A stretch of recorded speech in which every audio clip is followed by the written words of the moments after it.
Brothers and sisters, Father Edwin here coming to you on July 10th, which is the anniversary of the death of Father Mark Payne. Father Mark, who was the architect of so much of what goes on here in terms of student leadership, the group system. So please keep him in your prayers. I'm not sure that he needs them. I'm sure he's interceding for us with the Lord, but we hold him in our hearts today in a special way. And tomorrow you should know that Brother Aziel Rodriguez will be ordained by Bishop Cruz as a transitional deacon. He'll be a deacon and then in the next several months be ordained to the presbyterate, to the priesthood. So keep Brother Aziel as well in your prayers. So that's not the reason why, although it's a great reason, but it's not the only reason that I've chosen to say something to you today. You know, Father Boniface, Archbishop Boniface Wimmer, who brought Benedictinism to the United States, used to say, "Forward, always forward, everywhere forward." And I want you to know that we're moving forward in new and creative ways here. I'm so excited to let you know we resume classes on July 6th for our first term, otherwise known as summer phase. And we've got all told in the whole school about 875 students now from kindergarten through grade 12. K to 6 is not yet in school. They'll come back in September. But the middle division, the division with young men and the one with the young women are in session, all virtually. So there's no one on the property for classes. So the girls are in class virtually, the boys are in class virtually, and the middle division is in class virtually as well. We will make decisions here on how we go to school in the fall, always based, number one, on the safety of the kids, the safety of the teachers, the safety of the kids' parents and their grandparents and elders with whom they may live and associate on a regular basis. That may not always be in the best interest or the optimal approach to academics, but it's what we have to do right now. The decision we've made that safety will be first. A huge amount of this pandemic has rested on the shoulders of people with perhaps lower incomes who live in more cramped places, therefore in cities, and a lot of the weight of it has rested on young people of color. So we want to make sure that we're always making decisions in the best interest of those young people and their families that are entrusted to our care.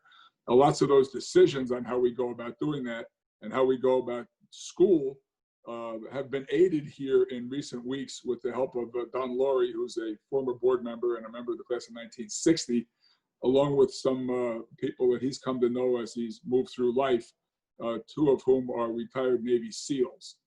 And SEALs have a tendency to think kind of asymmetrically, and they've been a big help in helping us to put together how the year will look. So more to come on what the fall will look like. I wanted you to know that we're back in school, and we will be bringing our ninth graders and the girls division in small bubbles of 8 onto the property beginning next week and the following weeks to begin the process of earning the ability to wear our name and our colors. Now, no one just gets to put that on just because they show up, even in the midst of a pandemic. So we will bring them in bubbles, that cohorts that will remain the same all through the summers, so that we're able to trace if anyone were to get sick. We're able to trace with whom they've been associated while they've been here.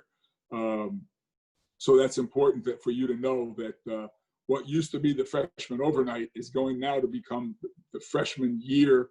It's begun already in March. We've been meeting with the freshman class regularly with Mario Gallo, the director of admissions, and all of this week the freshmen have met and all night, or not all night, but during the night they have meetings and have stories told to them, and as always happened in the overnight. But it will continue all the way through the year until we get to the end of the year, when hopefully we'll be able to get on the Appalachian Trail again. So just so you're up to date. I know it's a concern for alums that that all of what used to go on in the overnight continue to happen, and that's absolutely happening.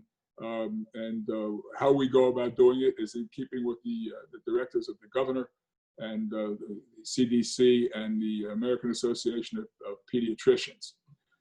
Athletes will begin coming on the property next week as well to train in small groups and in cohorts in those activities that are able to be done.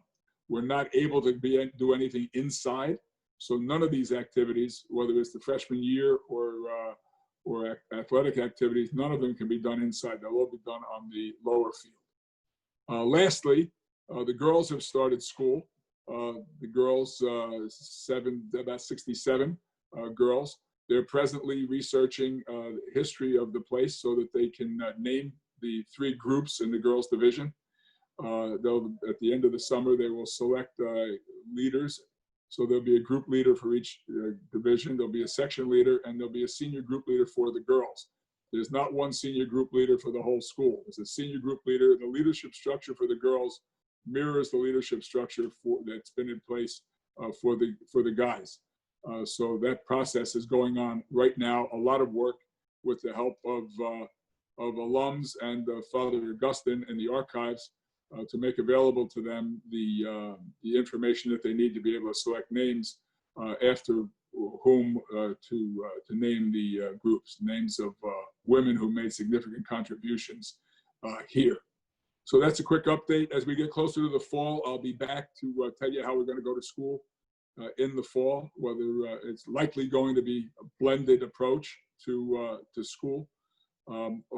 Right now, our decision is to make sure we have all of our elementary school kids, elementary division kids, K to 6, on the property every day.